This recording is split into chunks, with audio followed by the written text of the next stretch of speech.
천무의 로켓들이 아라비아 반도의 모래바람을 뒤덮어버렸습니다. 예멘 후티 반군이 수에즈 운하에 진입하는 민간 선박에 대해 무차별 공격을 일삼으며 전 세계적인 공공의적으로 부상하고 있는데요. 미국도 후티 반군에 애를 먹고 있던 상황에 사우디아라비아가 비밀리에 도입한 다연장 로켓 천무로 후티 반군에 일격을 가했습니다. 탐지조차 하지 못하는 거리에서 날아오는 천무 미사일의 폭격에 후티 반군이 가진 무기로 전혀 대응할 수 없어 완전히 패닉 상태에 빠졌는데요. 그래서 준비했습니다. 사우디까지 퍼져나간 한국방산 다연장 로켓 천무에 대해 알아보겠습니다.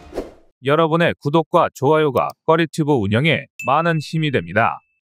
미국은 지난 12에서 13일 영국과 함께 BGM-109 토마호크 등을 동원해 예멘 30여 곳에 대규모 폭격을 가했습니다. 홍해 인근을 지나는 민간 선박을 잇따라 공격하며 홍해를 넘어 호르무즈 해협까지 위협 중인 후티 반군을 소탕한다는 명목이었습니다. 호르무즈 해협은 전 세계 원유의 20에서 30%가 지나는 물류 요충지고 홍해는 수에즈 운하로 향하는 입구입니다. 후티 반군이 이 두 길목을 차단했다는 건 사실상 전 세계 경제를 인질로 잡았다는 것과 다를 게 없는 소리인데요. 후티 반군의 공격으로 인해 대규모 해운사들이 수에즈 운하를 포기하고 남아공의 희망봉으로 백기를 돌리고 있는 상황입니다. 미국이 보기 드물 정도로 강경하게 대응한 것도 바로 이 때문입니다. 수에즈 운하를 이용할 수 없게 되면서 세계 물류가 마비되었고 설상가상으로 호르무즈 해협까지 위태로워지자 간신히 안정화되었던 유가도 폭등의 낌새를 보이고 있습니다. 이에 미국이 국제적인 영향력을 유지하기 위한 극단적인 대응 방법을 선택했다고 해석할 수 있습니다. 미국이 두 개의 전쟁을 감당하면서도 여전히 세계의 경찰을 자처할 여력이 남았음을 보여준 셈입니다. 다만 문제는 후티 반군의 예멘 내 영향력이 상당하다는 데 있습니다. 예멘 국민 대부분은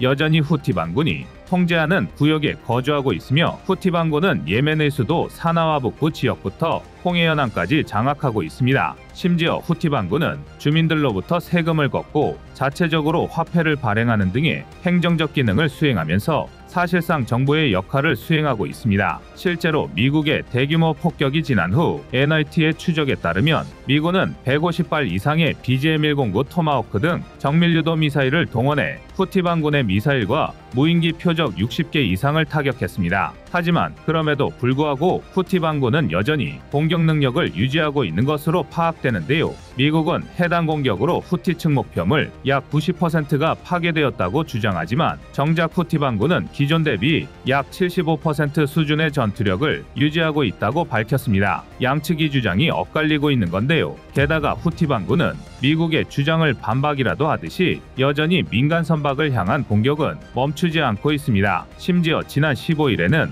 아덴 남동쪽 177km 지점 해상에서 미국 국적 선박을 지대함 탄도 미사일을 발사하는 등 만행을 저질렀습니다. 미 중부사령부의 발표에 따르면 이날 예멘 후티 반군이 발사한 3발의 지대함 탄도미사일 중 한 발이 미국 국적 MV 지브롤터 이글호를 타격한 것으로 알려져 있습니다. 또 후티 반군은 아덴만을 통과하던 미국 국적의 민간 상선 2척을 겨냥해 대한미사일 3발을 발사했습니다. 다행히도 미사일 한 발은 200km 정도 빗나갔고 다른 2발은 미 해군 구축함에 의해 격추됐는데요. 바라든 바라지 않든 미국으로서는 무력 행사를 계속할 수밖에 없게 된 상황인데요. 졸지에 중동 지역을 관할하는 미 해군 제호함대와 예멘 후티 반군의 국지전이 벌어진 꼴입니다. 다만 그렇다면 여기서 한 가지 의문이 생길 수밖에 없는데요. 미국이 이토록 우수한 미사일을 150발이나 퍼부으며 벌집을 만들어버렸는데 어째서 후티 반군을 소탕하지 못했느냐는 것입니다. 하지만 이는 생각보다 까다로운 문제가 있는데요. 이스라엘 하마스 전쟁에서도 밝혀졌지만 중동 지역 무장단체의 전술은 북한이 흔히 하는 전술과 매우 유사합니다. 전면전이 아닌 게릴라전 위주로 양상이 흘러가며 비대칭 전력을 활용한 국지적 타격이 그 대표적인데요. 막강한 군사력을 갖추고 있음에도 미국이 후티 반군 박멸에 애를 먹고 있는 이유도 이 때문입니다. 심지어 게릴라전에 능숙한 후티 반군은 예멘 내 산악지역 깊숙이 엄폐한 바람에 미사일 공격만으로 소탕하기도 어렵습니다. 이를 극복하려면 어쩔 수 없이 지상군을 투입해야 하는데 이는 사실상 전면전 선포나 다름없습니다. 이로 인해 중동이 화약고에 다시 한번 불이 붙는다면 미국도 책임론에서 자유롭지 못할 텐데요. 이스라엘 하마스 전쟁으로 어그러지긴 했지만 그나마 우호의 다리를 놓은 사우디아라비아와도 완전히 척을 지게 되는 것도 물론입니다. 미국으로서는 빼도 박도 못하는 답답한 꼴인데요. 한편 격화된 미국과 후티 반군 사이에 교전 상황을 지켜보던 사우디아라비아의 왕세자 무함마드 빈 살만이 최근 긴급 성명을 냈습니다. 빈 살만 왕세자는 현재 홍해 근방을 중심으로 치열하게 전개 중인 눈치 싸움에서 미국이 지나친 반응을 하지 말아달라고 요청한 것인데요. 미군이 후티 반군을 향해 미사일을 날리는 식의 강경 대응을 통해 후티 반군을 자극하지 않기를 바란다는 이야기를 남긴 것이죠. 아닌 게 아니라 사우디는 후티 반군을 건드리지 않고 이스라엘 전쟁에 대해서도 중립을 지키며 이번 사태에 개입하지 않겠다고 주장해 왔었습니다. 이해할 수 없는 반응인데요. 사실 미국의 공격에 가장 큰 환호를 보내야 할 곳은 사우디라고 할 수 있습니다. 과거부터 이어진 후티 반군과의 악연을 생각해보면 사우디의 이번 태도는 납득하기 어려운 부분이 있습니다. 과거 2015년 시아파 무장단체인 후티 반군이 수니파 예멘 정부의 반기를 들었는데요. 같은 시아파인 이란은 후티 반군을 지지했고 수니파인 사우디는 아랍에미리트와 더불어 예멘 정부를 지원했습니다.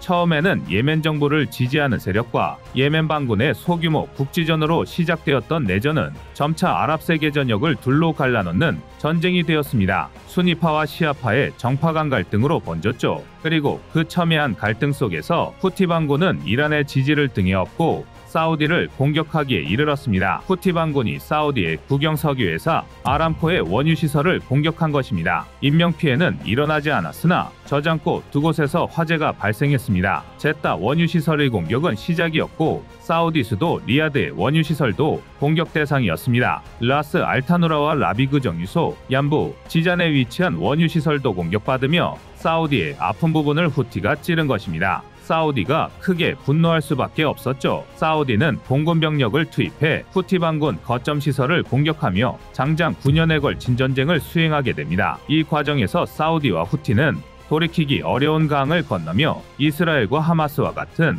철천지원수 관계가 되고 말았습니다. 그런데 이런 상황에서 사우디가 돌연 후티의 편을 들며 미국이 개입을 자제해달라는 태도를 보인 것입니다. 미국이 나선다면 사우디는 굳이 병력과 자원을 소모할 필요 없이 목에 걸린 가시가 탔던 후티 반군을 제거할 수 있었을 텐데 미국의 개입을 막은 사우디의 결정을 이해하기 어려운데요. 하지만 사우디의 진짜 속내는 다른 쪽이었다는 것이 드러났습니다. 후티 반군의 순항미사일의 궤적을 역산해본 결과 사다 지역에 후티 반군의 거점이 있다는 사실이 확인되었고 후티 반군을 제압하기 위해 비밀리에 육군을 동원, 후티 반군이 모여있는 것으로 알려진 사다 지역으로 이동했습니다. 이후 사다 지역에 도착한 사우디는 MLRS를 이용해 수십 발의 포탄을 발사 후티 반군의 거점을 초토화하는 데 성공했습니다. 이를 확인하자마자 사우디가 바로 행동에 나선 것인데요. 알고 보니 사우디는 자신의 손으로 직접 후티 반군을 제거하기 위해 미국의 개입을 막으려 했던 것입니다. 미국의 입장에서는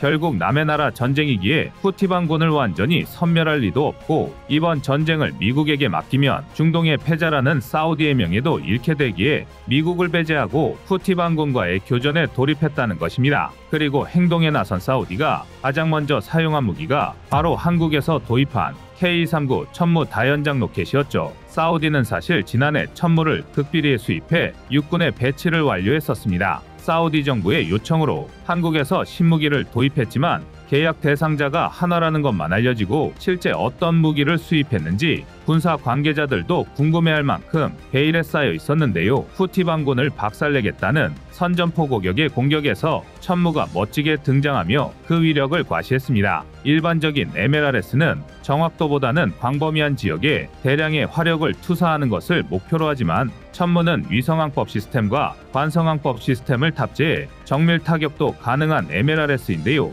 게릴라전을 펼치며 소탕하러 나서면 숨어버리는 전략을 구사하는 후티 반군을 제압하는 데 있어 안성맞춤인 무기입니다. 최소한의 탄약으로 핵심 지역을 타격할 수 있기 때문입니다. 230mm 유도탄을 연발로 12발까지 쏠 수 있고 130mm 포드 화탄은 한 개 포드에 20발씩 총 40발을 일제히 투사할 수 있어 화력 면에서도 화끈한 성능을 자랑합니다. 하지만 천무의 진짜 가치는 단순 화력에서 끝나지 않습니다. 천무는 대응 속도 면에서도 타이 추종을 불허하는데요. 미국의 대표적인 MLRS M270의 경우 사격 반응 시간이 93초인 것에 비해 천무는 사격 반응 시간이 16초에 불과해 엄청난 속도로 포탄을 쏟아부을 수 있습니다. 시속 80km에 달하는 기동성을 자랑하는 것 역시 천무가 MLRS 시장에서 최강의 위치를 차지하는 이유죠. 우크라이나 전쟁으로 각광받고 있는 미국의 하이마스보다 훨씬 더 뛰어나다는 평가를 들으며 천무 MLRS는 많은 국가의 원픽이 되었습니다. 그리고 가장 먼저 천무를 도입한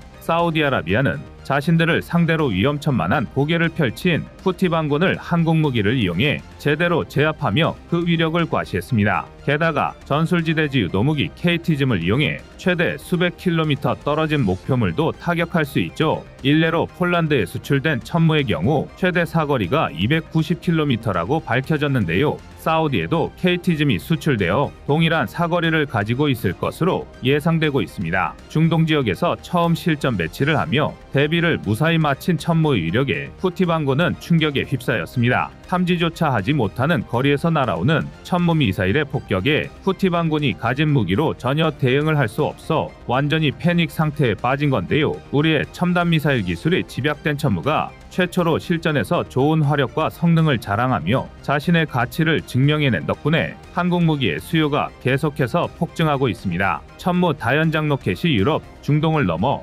K9과 같은 전 세계적인 무기가 될 수 있기를 기원해 보겠습니다. 여러분의 구독과 좋아요가 꺼리튜브 운영에 많은 힘이 됩니다. 포방부라고 불리는 우리 군의 화력에 대한 집중은 집착에 가깝습니다. 간단하게 말해서 쏘고 부수고 파괴하는 것에 그야말로 진심인데요. 한동안 이런 전술은 비판에 직면한 적도 있습니다. 지금은 제2차 세계대전처럼 병력과 화력으로 적을 밀어붙이는 시대가 아니고 정보전과 정밀타격 능력이 우선시되는 때인데 언제까지 무식하게 화포와 미사일 등의 화력만 믿고 있을 수 없다는 지적이었습니다. 하지만 러시아 우크라이나 전쟁이 발발하자 포병 전력을 비롯한 화력이 전세에 얼마나 큰 영향을 주는지 입증되었고 이는 결국 대한민국의 선택이 틀리지 않았다는 증거이기도 합니다. 이번 이스라엘 하마스 전쟁에서도 이런 양상은 그대로 나타나고 있습니다. 하마스가 비록 원시적인이긴 하지만 수천 발에 달하는 가삼 로켓을 동시에 발사하자 이스라엘이 자랑하던 방공 시스템 아이언돔이 제 역할을 다하지 못한 것입니다. 그리고 만약 이스라엘이 개전 초기에 하마스의 수뇌부와 주요 시설이 있는 지점에 집중적으로 화력을 퍼부어 초토화시켰다면 지금쯤 전쟁은 이미 끝이 났을지도 모릅니다.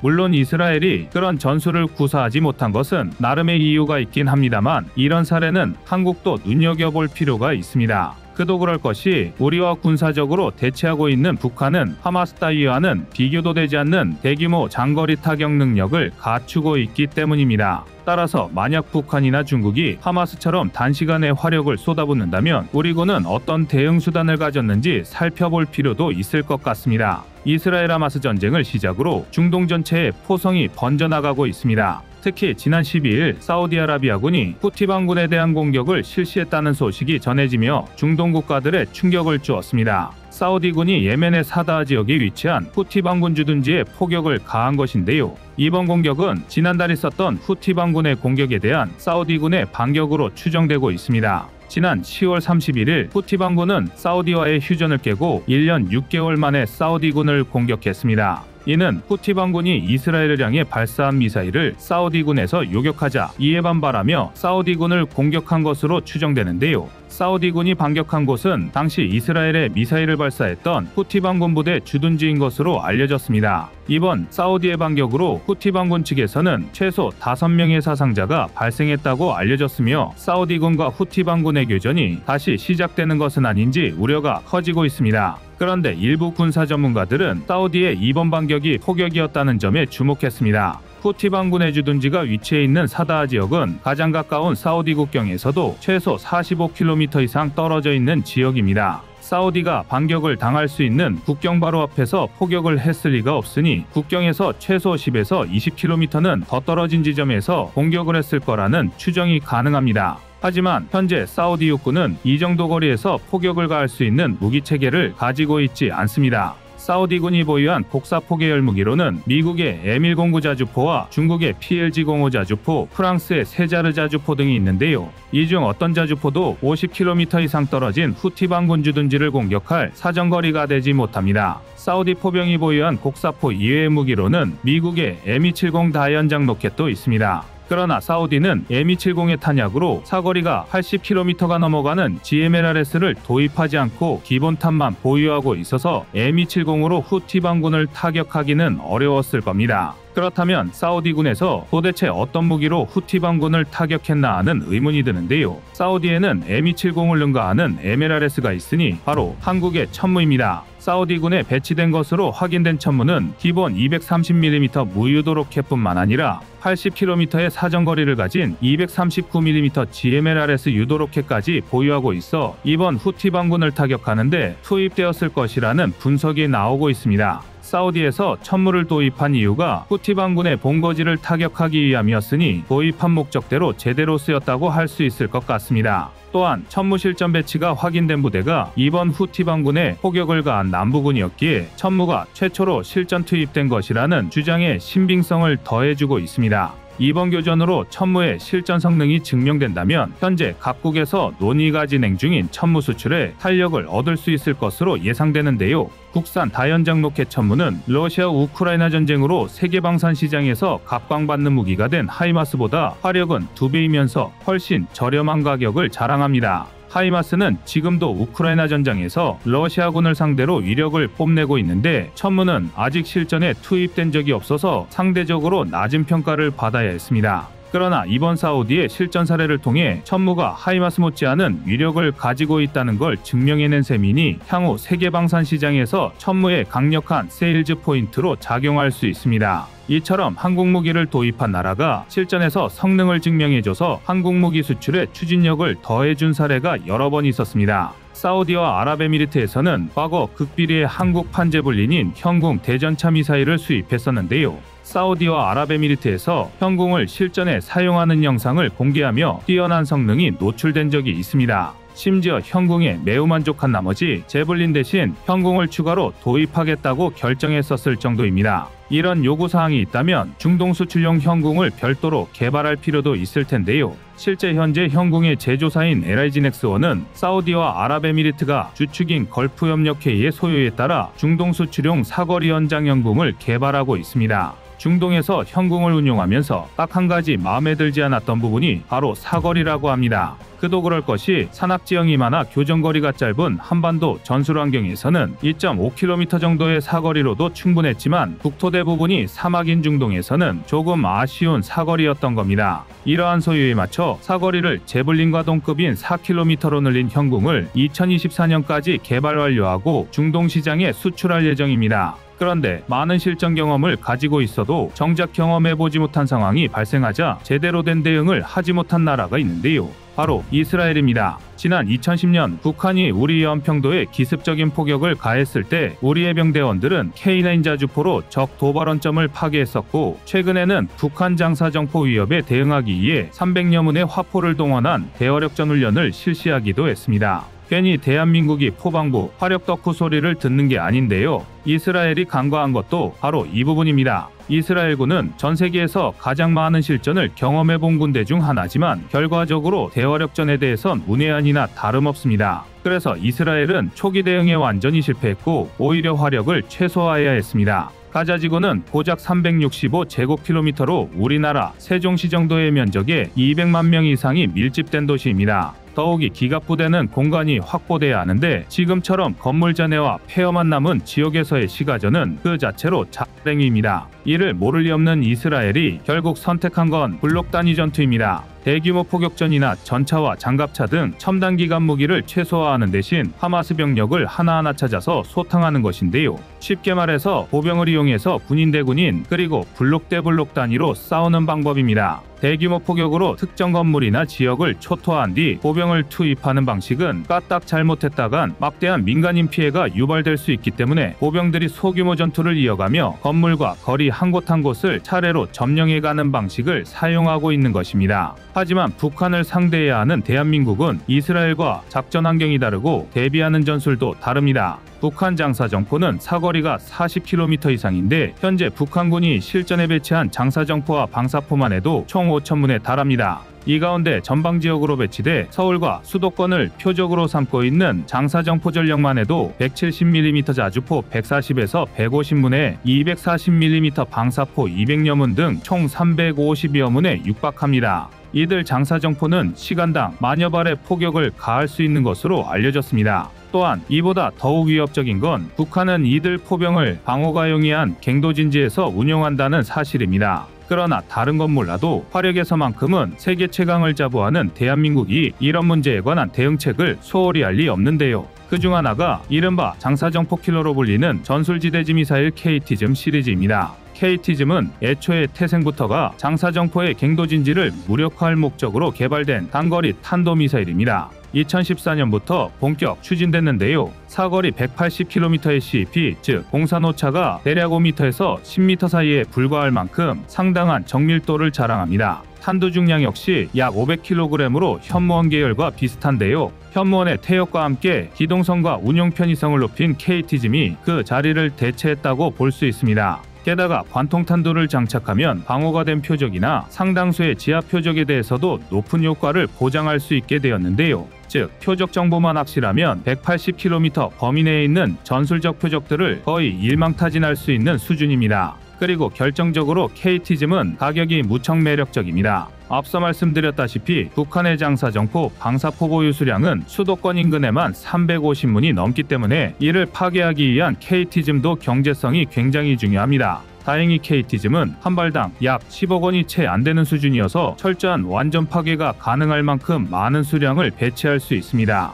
더군다나 단거리 탄도미사일인 현무와 달리 군용 GPS를 사용해서 관성항법 장치 등 보조수단을 상대적으로 저렴하게 사용할 수 있게 됐습니다. 이 덕에 정확도는 유지하면서도 단가를 낮출 수 있었던 건데요. KT즘은 우선 고정식 진지 형태로 배치가 시작될 예정이지만 K239 천무 다연장 로켓 탑재형 역시 개발 마무리 단계에 돌입했습니다. KT즘의 사거리를 300km로 연장한 KT즘2인데요. 방위사업청은 약 3천억 원을 투입 2027년까지 체계 개발을 마무리할 계획입니다. 전쟁은 언제나 창과 방패의 싸움이라지만 우리가 창의 입장이라면 어떤 방패든 뚫어버리고 파괴할 수 있어야 합니다. 화력이라는 강력한 창을 갖추고 있는 한국은 적어도 이스라엘과 같은 실수를 하지는 않을 것 같습니다. 이상 꺼리튜브의 두 번째 미션이었습니다.